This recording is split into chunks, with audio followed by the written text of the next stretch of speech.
할렐루야.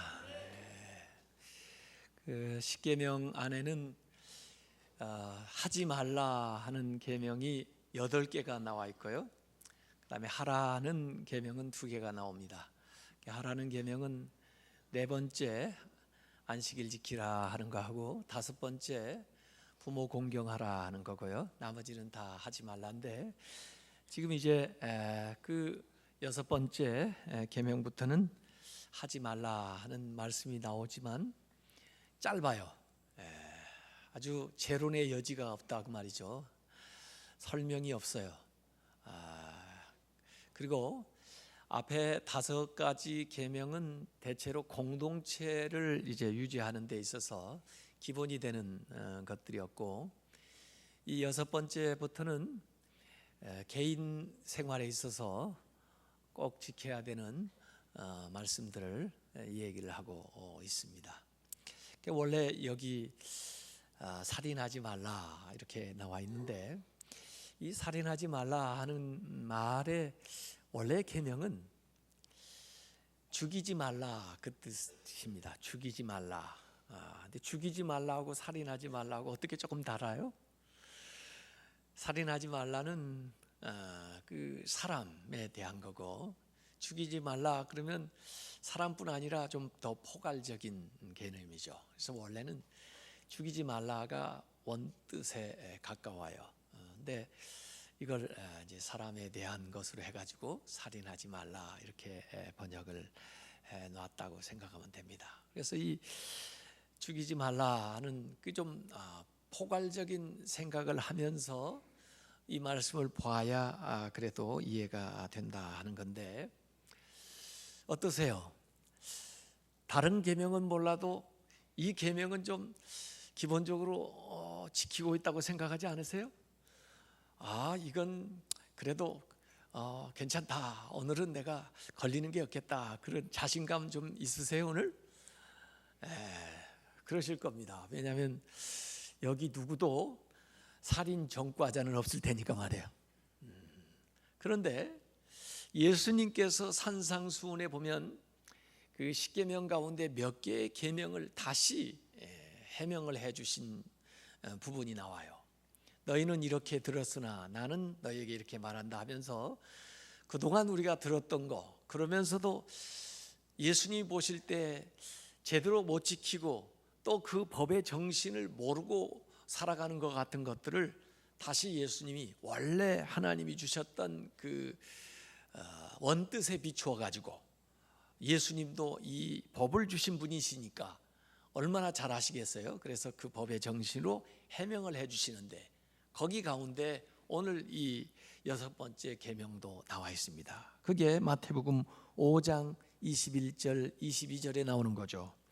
옛사람에게 말한 바 이전에 모세 때부터 너희 조상들 또 우리 전통적으로 살인하지 말라, 누구든지 살인하면 심판을 받게 되리라 하는 것을 너희가 들었으나, 다 들었죠. 다 알고 있죠. 그러나 나는 너희에게 이르노니, 들은 말 제대로 하고 있는지 이해했는지 예수님이 다시 말하는 거죠. 나는 너희에게 이르노니 형제에게 노하는 자마다 심판을 받게 되고, 분노하는 거죠. 화를 내는 자마다 심판을 받게 되고, 형제를 대하여 라가라 하는 자는 공회에 잡혀가게 되고. 라가라 하는 자, 그러니까 이게 나가라고 하는 것을 잘못 표기한 거 아닐까 오해할지 모르겠는데, 그 당시에 쓰는 사람들 말이에요. 라가라는 말의 뜻은 뭐냐면 바보 그 말입니다.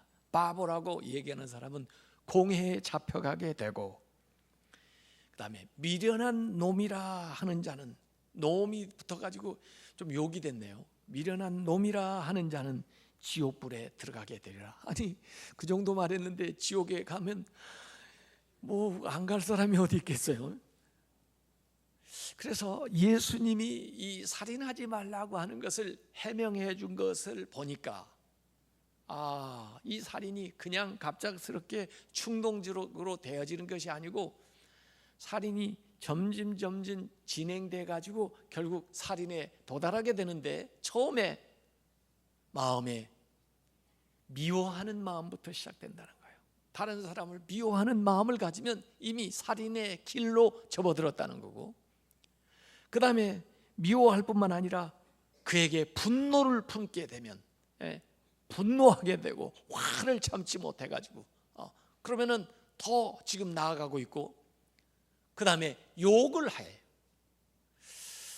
그래서 말로 폭력을 행사하는 것이 욕이죠. 그래서 그에게 막 욕을 해요.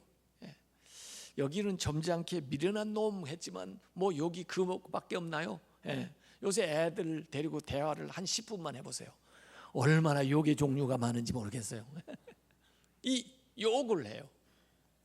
그를 저주하는 거죠. 말로 상처 주는 거예요. 폭력하는 거예요. 그러다가 더 나아가게 되면은 폭력을 행사하게 되고 살인에 도달하게 된다 이거예요.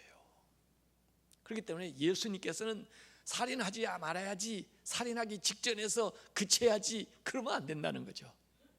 미워하는 마음부터 다잡지 않으면은, 화가 분노가 치밀 때 그걸 다잡지 않으면은, 입에서 욕이 나올 때 그때 그걸 잡지 않으면 그게 흘러가서 자기도 제할 수 없이 그런 살인에 도달하게 된다는 거예요. 그래서 인간은 마음에 품은 칼, 그리고 언어로 폭력하기 시작하면서부터, 그리고는 이 육체적인 폭력으로 살인으로까지 발전하게 된다는 거예요. 그렇기 때문에 어서 그 길에 들어서려고 하는 것 같은 기미가 내 마음에서부터, 내 입에서부터 보이면 빨리 빠져나오라는 거예요. 빨리 회개하라는 거예요. 빨리 청산을 하지 않으면 자기도 모르는 새에 거기 가 있더라 이게요. 요한 1서 3장 15절에 더 분명하게 이렇게 얘기했습니다. 그 형제를 미워하는 자마다, 미워하는 자가 뭐 하는 자예요? 살인하는 자니, 살인하는 자마다 영생이 그 속에 거하지 아니하는 것을 너희가 아는 바라라고 했습니다. 인류 최초의 살인 사건은 에덴 동산 그쪽에서 일어났습니다. 하나님이 아담과 이브를 만들었는데 그들은 선악과를 따먹었고, 그 아담과 이브가 낳은 가인이 그 동생 아벨을 쳐 죽였어요, 돌로. 그게 창세기 4장에 기록되어 있는 최초의 살인 사건입니다. 왜 죽였습니까? 하나님 앞에 제사를 드리는데 이 좋은 일을 하면서 자기 제사는 연납이 안 되고 자기 동생 제사는 연납이 되니까 자기가 회개하고 돌이키면 되는 것을, 이 좋은 일을 하면서 자기 동생에 대해서 시기심을 가지고 미워하는 마음을 가지고, 그리고는 처녀성만 제거하면 하나님이 어쩔 수 없이 나만 좋아할 수밖에 없을 텐데, 그런 어리석은 생각으로 자기 동생을 좋은 말로 유인해 가지고 그 들판에서 돌로 쳐 죽였거든요. 그때 하나님께서 창세기 4장 11절에 가인에게 하신 말씀이 나옵니다. 땅이 그 입을 벌려서 너의 아우, 너의 손으로부터 너의 아우의 피를 받았은즉, 땅이 그 피를 다 스며 받았은즉 네가 이 땅에서 저주를 받으리라 그랬습니다. 그래서 고통스럽게 일을 해야 겨우 먹고 살 수 있는 그런 인생이 되고 마는 거예요. 성경에 이런 살인 사건들이 여러 번 나옵니다. 아합은 나봇의 포도원을 빼앗기 위해서 그를 죽이고 강제로 그 포도원을 뺏는 사건도 나오고요. 이럴 때마다 선지자를 보내가지고 거기에 대해서 하나님께서 주너먹게 엘리야를 통해서 말씀하기도 하고 나단을 통해서 말씀하기도 하고 그러는 거죠. 오늘 살인하지 말라 이 말의 원뜻은 생명을 소중하게 여기라는 거예요. 생명의 신성에 대해서 얘기하고 있습니다. Sanctity of life. 생명은 신성한 것입니다.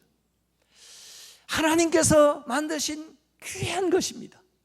이 생명은 하나님께 속한 것입니다. 우리의 것이 아니에요. 우리에게 주어진 이 생명은 하나님의 선물입니다. 이 생명의 주권은 하나님에게 있어요. 어느 누구도 이 생명을 빼앗을 수 없고 이 생명을 함부로 할 수가 없습니다. 천부적인 것입니다.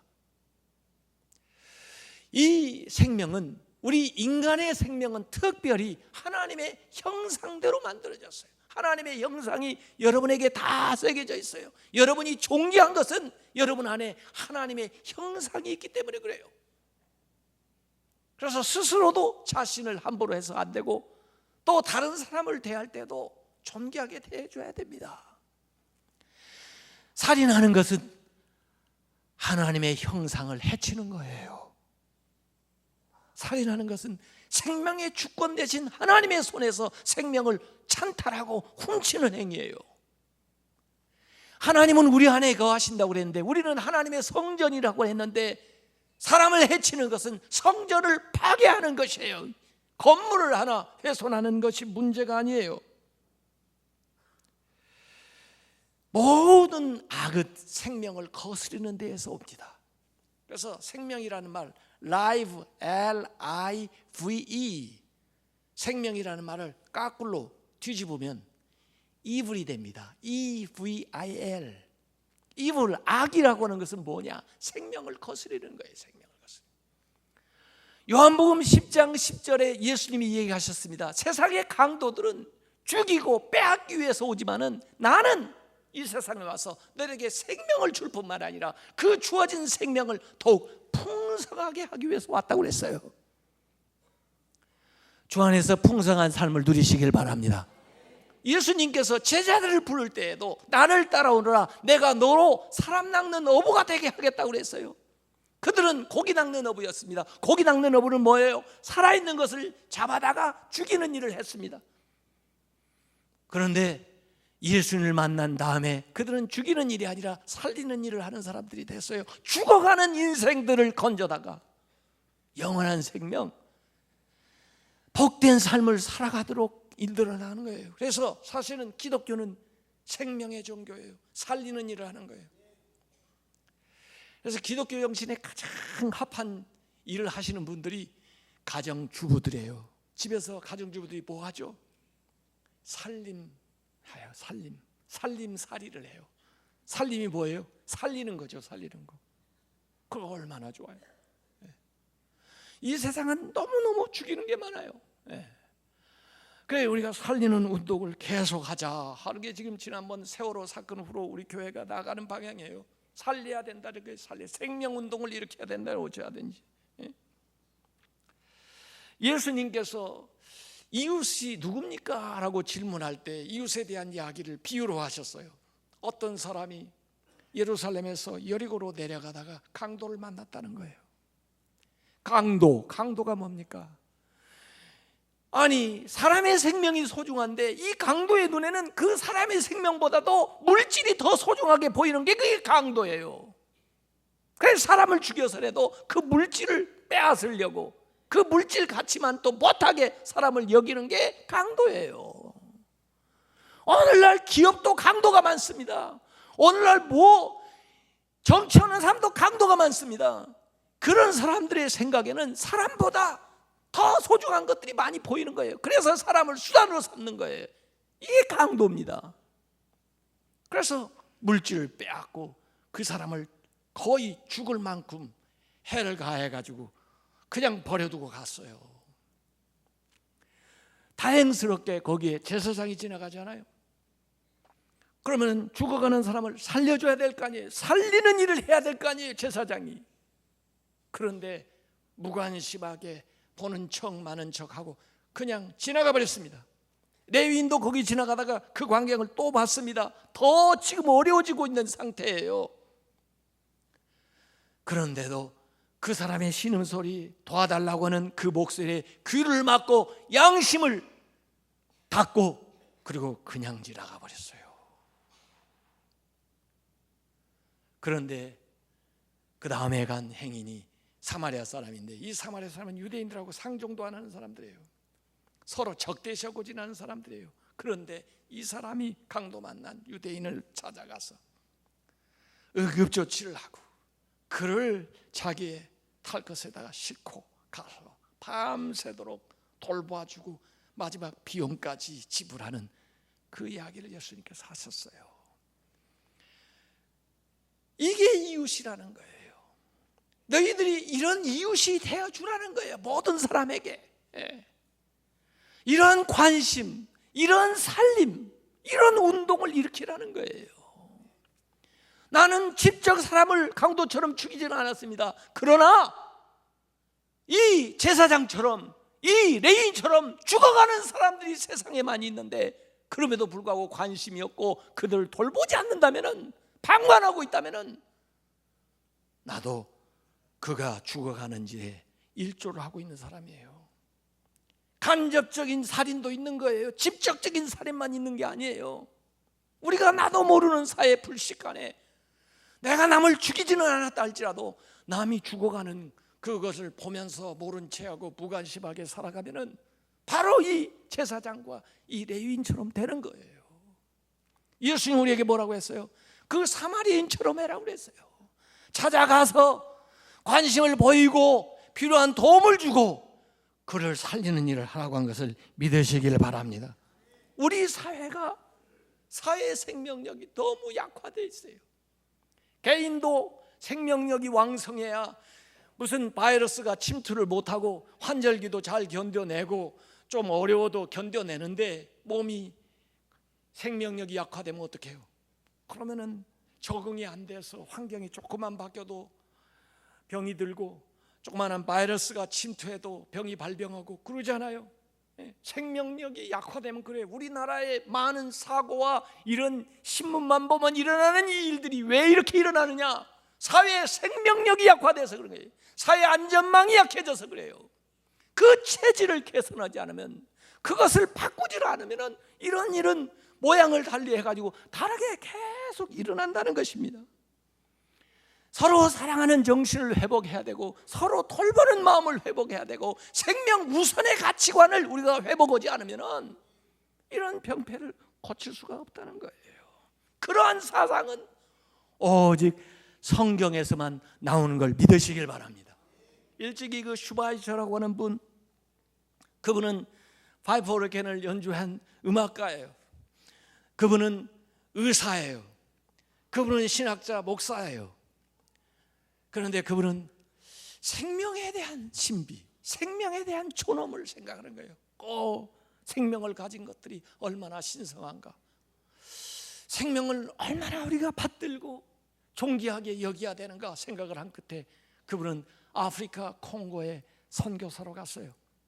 그래서 그가 행했던 첫 번째 설교는 오늘 그 예수님의 사마리아인의 비유를 가지고 첫 번째 설교를 하면서, 우리가 예수님이 의미한 이웃은 비단 타민족뿐이 아니다.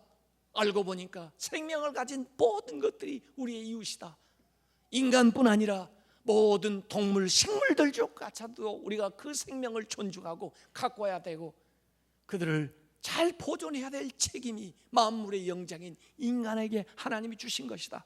아무 목적 없이, 아무 쓸데 없이 꽃 하나 그냥 자르지 말고 짐승이나 가축조차도 그들의 희생을 헛되게 해서는 안 돼야 된다는 사상을 가지고 살아간 거예요. 여러분, 우리가 애완동물조차도 소중하게 여기는 아이들의 그 신성 속에서 좋은 성품이 형성되는 겁니다. 그러나 동물을 학대하고 그렇게 되면요, 그게 더 발전하면 사람을 학대하게 되고, 사람을 그렇게 없이 여기면요 이런 범죄까지도 저지르게 되는 거죠. 온 인류는 생명의 사슬로 이렇게 엮여져 있기 때문에 어느 생명 하나 소중하지 않은 게 없어요. 그 생명 어떤 멸종이 되게 되면은 다른 다음 단계의 생물들이 생존할 수가 없어서 그게 순차적으로 우리에게까지 영향을 미치게 되는 거죠. 이 지구에 있는 온 생명들이 더불어 잘 해나갈 수 있도록 그 책임을 우리 인간에게 주어준 거예요. 오직 이 생명의 주권은 하나님의 주인이세요. 나에게 있는 게 아니에요. 옛날에 무슨 노래 뭐 하니까 내 인생은 나의 건, 뭐 내 인생이 나인 거, 그런 노래 부르던데 내가 그 노래 들으면서 야, 한심하다. 네 인생이 어찌 네 거냐? 그런데 왜 너는 그만큼밖에 못 사냐? 내 인생이 내 게 아니에요. 모든 생명의 주권은 주님께 있는 거예요. 내 인생이 내 거라고 생각하니까 내가 자살하면 되지 뭐 이렇게 생각하죠. 자살도 거기서 나오고 안락사도 거기서 나오고, 그리고 더 나아가서 다른 사람을 생각하는 거예요. 그래서 이 세상에 존재할 가치가 없는 인생이 있다는 생각까지 나가는 거예요. 생명의 주권은 하나님께 있어요. 시편 36편 9절에 보면 진실로 생명의 원천이 주님께 있사오니 주의 피 아래에서 우리가 빛을 보리이다. 오직 하나님으로부터만 생명이 나오는 거예요. 인간의 기술이 아무리 발전해도, 인간이 로봇은 만들어도, 컴퓨터는 만들어도, 지능이 있는 로봇은 만들어도 인간을 만들 수 없어요. 생명은 만들 수가 없다고요.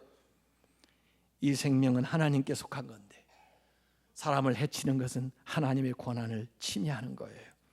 다만 생명을 보호하기 위해서 성경에는 정당 전쟁 또는 사형 제도가 성경 안에 있었어요.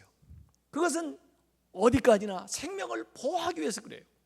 생명이 소중한 것인데 생명 외에는 생명으로 갚을 수가 없기 때문에 그런 일들이 있었던 거예요. 그런데 그것도 개인이 사사롭게 보복을 해서는 안 돼요.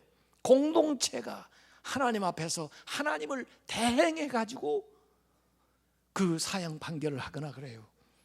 그리고 정당 방위처럼 남이 먼저 전쟁을 걸어와 가지고 더 많은 생명이 피해가 날 그 즈음에 just war, 정당한 전쟁을 수행하는 얘기들이 나오지만 사실은 더 깊이 파고 들어가면은 평화운동 해야 돼요. 전쟁 가지고는 해결이 안 돼요. 전쟁은 전쟁을 불러일으키고 군비를 계속 더 비축해 가지고 더 많은 사람, 양민들까지 백성들까지 살상하는 방법들, 화학 무기, 핵 무기 이런 것들이 계속하게 되면은 정당한 전쟁의 기반이 없어지고 마는 거예요. 그래서 평화운동해야 돼요. 전쟁은 어떻게든지 막아야 됩니다. 전쟁하면 안 됩니다.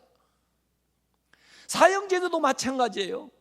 완벽한 법이 없어요. 어떤 공동체도 하나님적으로 절대적인 존재가 없어요.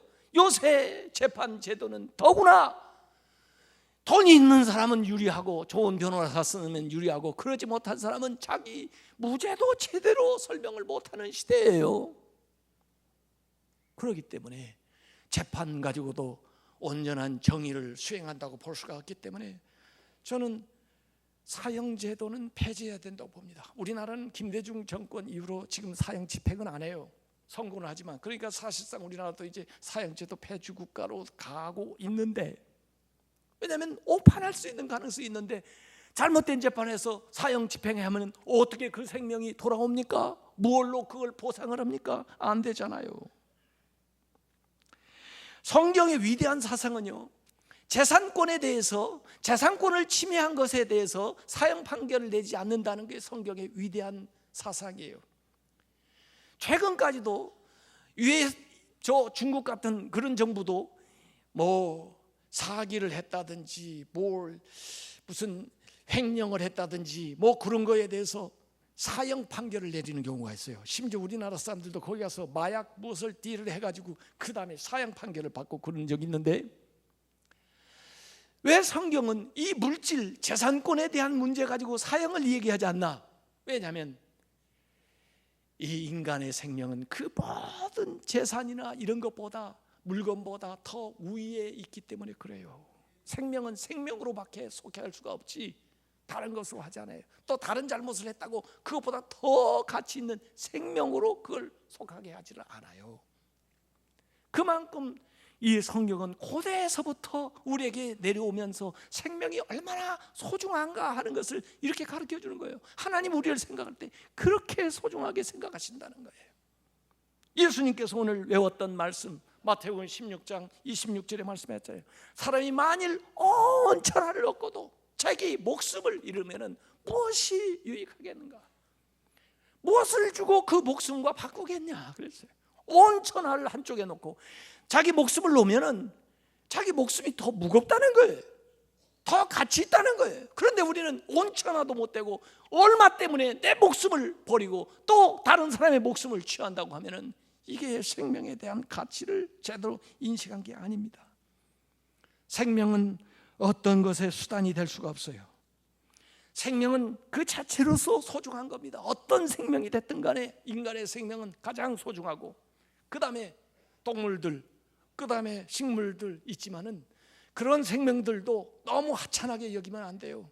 인간의 유익을 위해서 하나님이 주셨으니까 우리가 필요한 대로 쓰고, 하지만은 그대의 희생을 헛되게 해서는 안 됩니다. 우리나라 안전불감증에 걸려가지고 경제적인 이익을 앞세우다 보니까 사람의 생명을 경시하고, 어른들의 그 이기심 때문에 아이들의 생명을 이렇게 무시하고, 정치적으로 자기들의 권력과 지위를 얻기 위해서 다른 사람들의 생명을 무시하고, 사업하는 사람들이 자기의 이윤을 더 추구하기 위해서 건강을 해치는 물건들, 음식물들을 만들어가지고 사람들을 제조해가지고 먹게 하고, 이렇게 해가지고 무슨 돈을 벌며 그렇게 벌은 돈이 그 사람을 유익하게 하겠어요? 건물을 설계대로 잘 지으면 되는데 돈을 더 많이 이익을 가지고 해서 철근도 제대로 넣지 않고 강도도 좋지 않은 콘크리트로 만들어내가지고 거기에 사는 사람들이 위험하고, 또 나중에 거기서 무너져가지고 사람이 죽어가지고 그렇게 돈 벌어서 잘 살겠어요? 그렇게 남의 눈에 눈물 흘리게 하고, 그렇게 남의 피를 흘리고 얻는 돈은 블러드머니, 핏값이에요. 핏값. 가룟 유다가 예수님을 팔고 얻은 그 돈이 핏값이에요. 그게 돈이 아닙니다. 그런 돈은요, 돈만 들어오는 게 아니고 그 돈을 가지고 있으면 재앙이 따라붙어가지고 들어와요. 많은 돈을 원하는 게 아니에요. 우리는요, 정직한 돈, 내 수고와 눈물, 내 땀이 묻어있는 그런 돈이 좋은 거예요. 그걸 하나님 앞에 드려야 하나님이 기뻐하시는 거예요. 하나님이 받으시는 거예요. 세상의 가치하고는 우리가 달라야 됩니다. 그래서 우리가 하는 일도, 세상에서 사업도 정직하게 다른 사람들에게 생명을 살려주고 사람들에게 유익을 주고, 그러면서 주시는 수익이 하나님이 주시는 축복이고, 그 돈이 얼마가 됐든 간에 거기에 복이 따라가지고 우리 집에 오는 것이에요.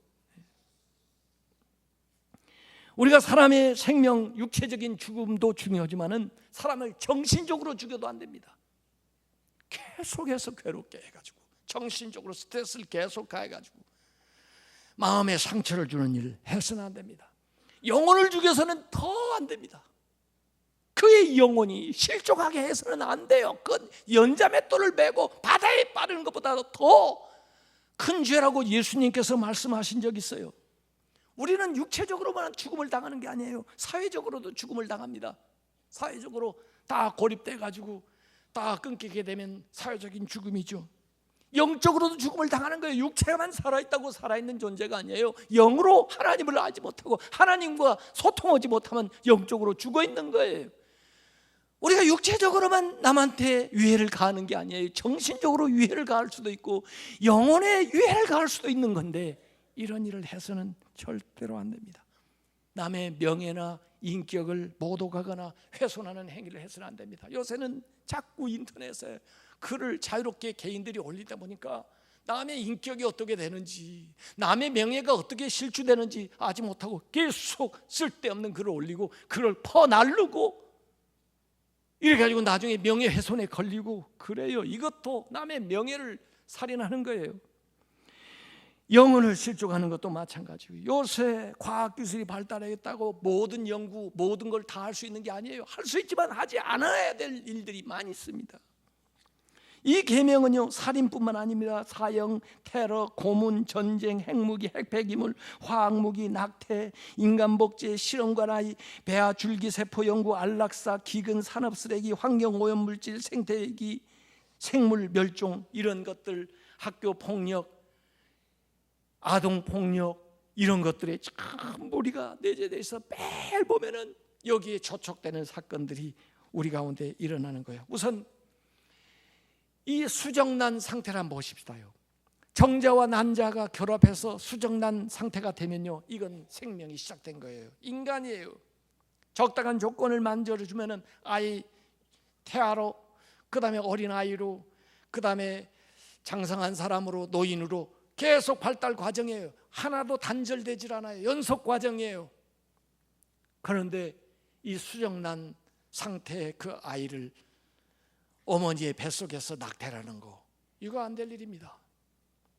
세상이 아무리 험하게져도 어머니의 자궁조차도 안전하지 않다면 어떻게 우리 생명을 지키겠어요?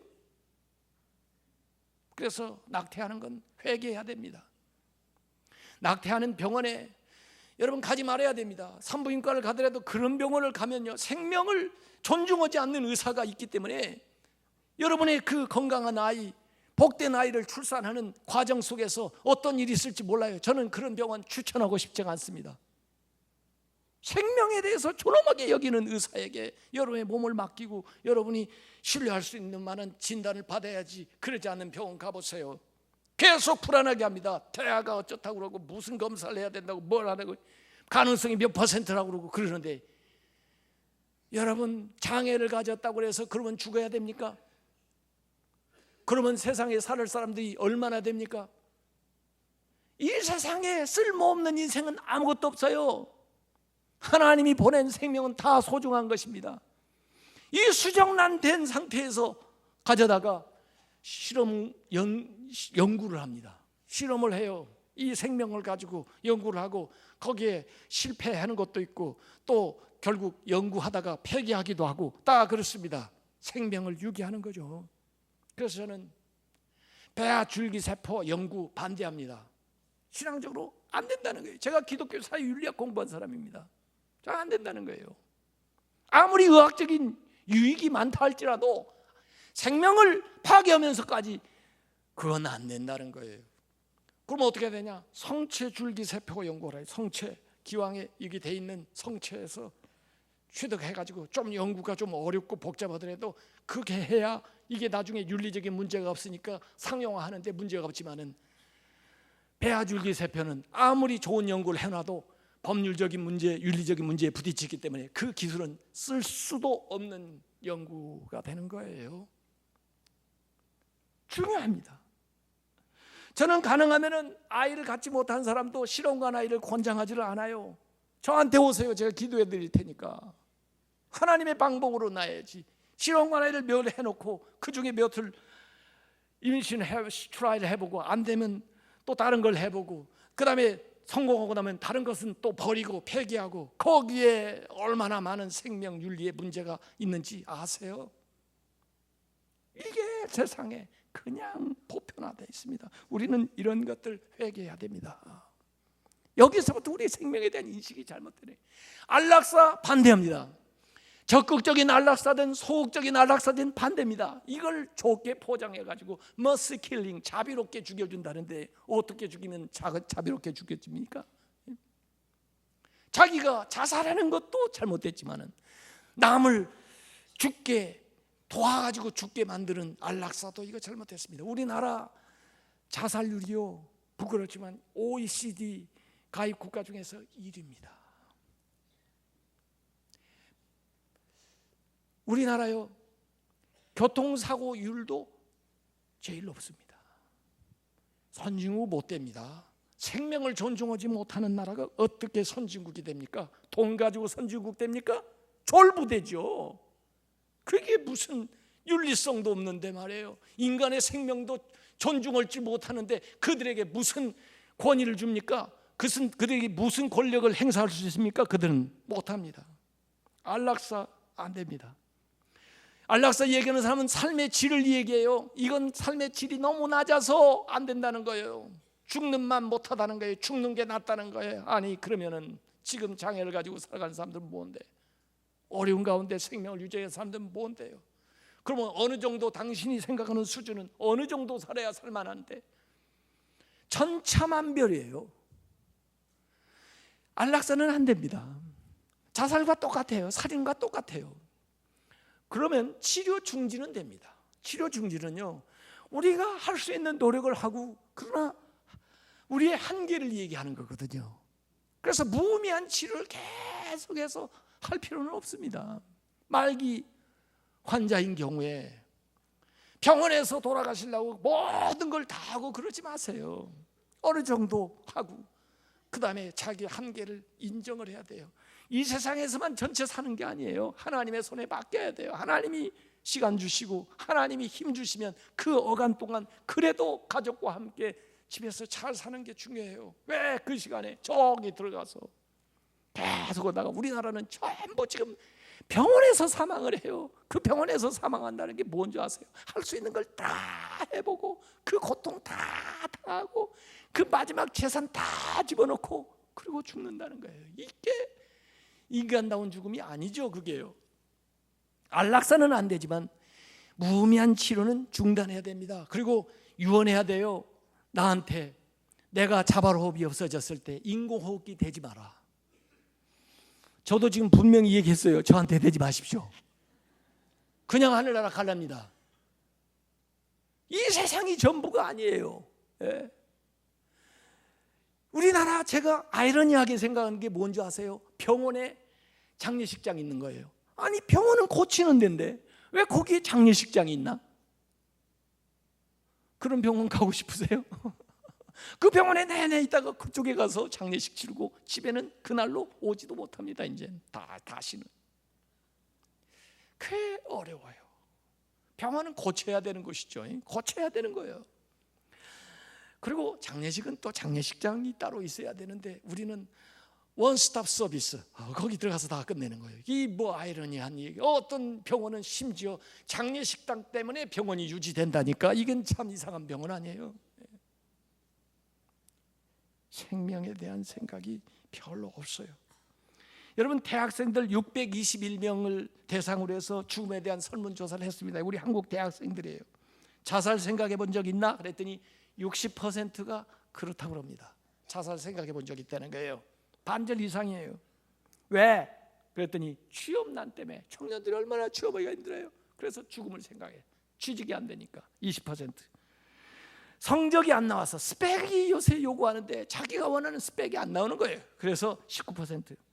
이성 친구 문제 때문에 죽고 싶다 14%예요. 예? 50%도 넘는 사람이 이런 이유들 때문에 죽고자 하는데 그러면 살 사람이 누구 있겠어요? 예? 또 다른 사람 죽이고 싶은 살인 충동 느낀 적 있나 하고 물어봤더니 33%가 예스예요. 3분의 1이 다른 사람 죽이고 싶었다는 거예요. 왜? 그랬더니 나를 괴롭히는 사람 믿기 때문에 68%, 이 사회에 대한 불만 때문에 14%, 그냥 아무 이유 없이 사람이 그냥 미워서 7%예요. 이런 놈한테 걸리면 안 됩니다. 이게 묻지마 사례가 일어나는 거예요. 아무 이유도 없이 아무 전철에 뭐 가지고 나와서 불 지르고, 예? 아무 이유가 없어요. 그 사람이 뭘 잘못한 게 없잖아요. 자기한테. 이런 것을 표출해 나가요. 왜 그런지 아세요? 어려서부터 이 사회에 죽음의 문화가 깔려 있어요. 애들한테 장난감을 사다 주는데 총이나 사다 주고 탱크나 사다 주고 뭘 연습하는 거예요 지금요? 애들이 게임을 하는데 살인 게임이나 하고 아이 죽었다 살았다 생명이 한 개밖에 없는데 이걸 몇 개씩 왔다 갔다 하고 또 얼마나 많이 죽이나 이걸 하고 앉았으니 그래가지고 점수를 따고 앉았으니 이게 됩니까?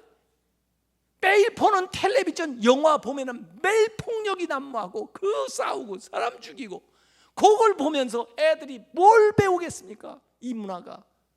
그래가지고 거기서 돈을 벌어내는 사람도 있고 그걸 만들어가지고 오락이라고 하는 사람도 있고 이래가지고 살인게임, 폭력이 난무한 영화, 인터넷 총기, 폭력을 미워하고 폭력을 오락화하고 폭력을 상업화하고 폭력을 묵인하는 이 잔인한 문화 속에서 애들이 뭘 보고 뭘 배우고 뭘 느끼고 자라겠단 말이에요.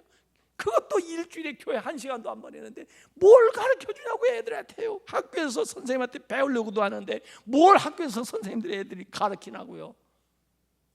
그러니까 갈수록 죽음의 문화가 힘을 얻어가지고 밀려들어오는데 우리가 생명운동을 아무리 한다고 해도 이 밀려오는 이 어둠의 문화를 무찔러내기가 정말 힘들어요. 정말 힘들어요. 생명의 운동을 일으키시기 바랍니다. 성경은 우리가 얼마나 소중한 존재인가를 가르쳐 주는 거예요. 얼마나 우리가 소중하면 예수님 우리를 대신해 주셨을까요? 얼마나 우리가 소중하면 예수님이 천하보다도 더 귀하다고 했을까요? 우리는 이렇게 소중한 존재입니다. 내가 뭘 잘해서가 아니에요. 내 존재 자체가 내가 뭘 가져서가 아니에요. 내 존재 자체가 그렇게 소중하다는 거예요. 나만 소중해요. 다른 사람도 다 그렇게 존귀한 존재예요. 하나님이 그렇게 그들을 사랑해요. 그리고 우리 인간은 이 하나님의 형상대로 지음을 봐서 존귀하지만은 다른 모든 것들도 하나님이 지었기 때문에 소중한 생명들이에요. 그걸 헛되이 함부로 대해서는 안 돼요. 동물조차도 우리가 잘 돌봐야 돼요. 자연도 잘 돌봐야 돼요. 그러면 그런 것들이 우리에게 더 좋은 것들을 줘요. 그러면서 이 생명이 순환될 때 모두가 살아나는 생명의 살림의 역사가 일어나게 되는 겁니다. 그래서 오늘 이 6번째 계명은 서로 사랑하면서 살라.